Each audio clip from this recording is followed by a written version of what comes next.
अस्सलामुअलैकुम। आज मैं आपके लिए बहुत ही अच्छी जो है वो रेसिपी लाई हूँ, पराठे और साथ में है चने, हमारे चने का तरकारी या सालन, जो भी आप नाश्ते में बोलते हो उसे। बहुत ही मज़ेदार चटपटी सी रेसिपी है, बहुत ही ज़्यादा यमी। तो इसके लिए मैंने प्याज ले ली है, लहसुन और 4-5 जवे और अदरक का टुकड़ा और हरी मिर्च, साथ में ज़ीरा है और लाल मिर्च गोल वाली जो हमारी होती है वो रेड चिली वो है।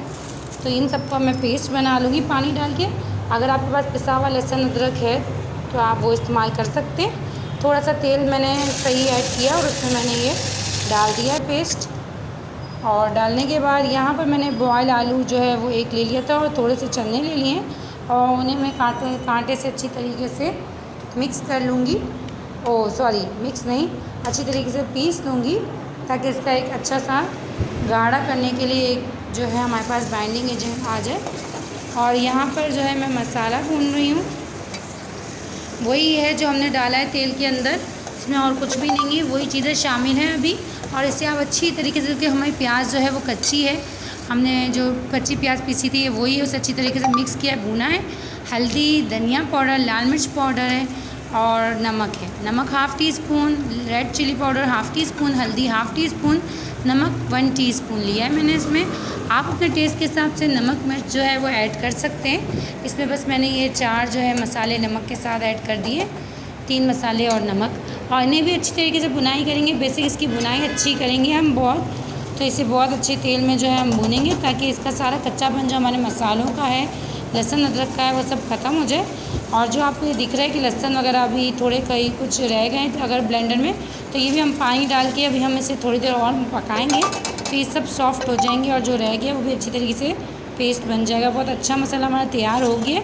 इसे मैंने ढक के जो है वो 10 से 15 मिनट पका लिया था मसाले को। आप चाहें तो 5 मिनट भी बस इनफ है। ये टमाटो प्यूरी हमारी जो टमाटर मैंने पीस के और उसके अलहदा से बना के रख लेती हूँ। मेरी रेसिपी जो है ये चैनल पे सेव भी है कि किस तरह हम टमाटर जो है सेव कर सकते हैं। और इजीली आप बिरयानी में डालें, गोश्त में डालें, सब्ज़ी में डालें, बहुत जल्दी इससे जो है गर्मी में भी आसानी रहती है कि किचन में ज़्यादा देर रहना नहीं पड़ता। और सर्दियों में अगर गैस का शॉर्टेज है तो भी इजी रहता है। तो मैंने वो डाल दी इसमें 4 टेबल स्पून भर के। और साथ में मैंने ये डाल दिए हैं आलू और जो चने, ये ऑप्शनल है, ये आप ना भी डालें, डायरेक्ट इस टाइम चने डाल दें आप बॉयल किए हुए तो भी आपका सालन रेडी हो जाएगा।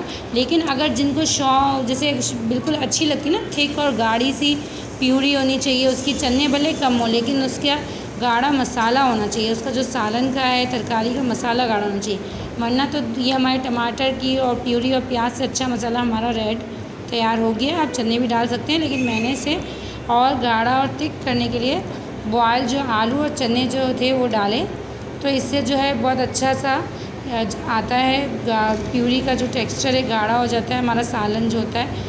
और ये मैंने चने इसमें 1 प्याली बॉयल करे हुए थे, बहुत सॉफ्ट चने बॉयल करे हुए, ये इसमें ऐड कर लिए।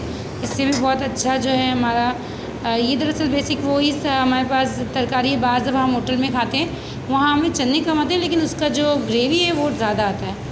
तो ये इसमें अब काली मिर्च का 1 टीस्पून और गरम मसाला हमने ऐड नहीं किया था तो वो भी मैं 1 टीस्पून ऐड कर दूँगी। दोनों चीज़ें 1 टीस्पून ऐड कर ली है मैंने। अब बड़ी मिर्ची और अदरक टेस्ट के हिसाब से आप डाल दें, थोड़ी सी खुशबू इससे अच्छी आती है। और डाल के आप दम पे रख दें। पराठों की तैयारी करें नाश्ते के लिए, तो हमने यहाँ पर सफ़ेद आटा और लाल आटा अपना दोनों जो है इक्वल ले लिया था। आप चाहें तो मैदा भी यूज़ कर सकते हैं। मैंने वाइट आटा और रेड आटा यूज़ किया है, हाफ़ जो हमने लिया है 1-1 कप भर के, या आप जितना भी चाहें तो पराठे के लिए आप उतना ले सकते हैं। मैंने नॉर्मली आटे की तरह से गूँध लिया था, पानी से इसे नॉर्मल गूँधा था। और गूँधने के बाद इसे रेस्ट देने वक्त मैंने ये तेल डाल के और इसे रेस्ट के लिए जो आप रखना बहुत ज़रूरी है। अगर वाइट आटा आप अगर बिल्कुल न्यू हैं रोटी बनाते वक्त या आटा गूँथते वक्त तो आप ना इस्तेमाल करें, इसकी जगह मैदा लेने वाले। वाइट आटा को बेसिक हमें संभालना बहुत मुश्किल होता है, उसे जो बेलन और उसको बेलना और इसलिए मुश्किल होता है। तो बस नॉर्मली मैंने इसे बेला है और इसे तेल में जो है वो फ्राई कर रहे हैं हम पराठे जो हमारे क्रिस्पी से बना के, और हमने चने के साथ सर्व कर लिए नाश्ते में। तो आप चाहे नाश्ते में रखें चाहे आप लंच में रखें, बहुत ही अच्छी रेसिपी है। सब्सक्राइब करें मेरे चैनल को।